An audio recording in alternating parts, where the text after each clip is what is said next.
100 kilometrga bor yo'g'i 6 dan 8 tagacha расход qiladigan absolutno yangi best probeg 2026 Toyota Highlander Hybrid Limit avtomobilini do'stlar ko'rsatib o'tamiz.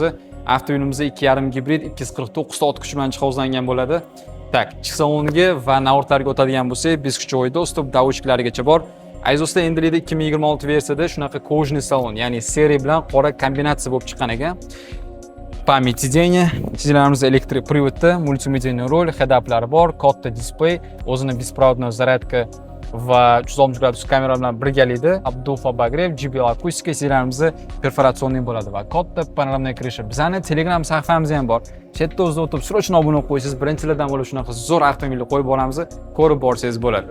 Orqa qatorlariga e'tiborini qaratasizlar, juda ham keng prostorni 3 ta qatorli old-orqa klimat kontrol, bokovoy shtorkalar bilan birgalikda.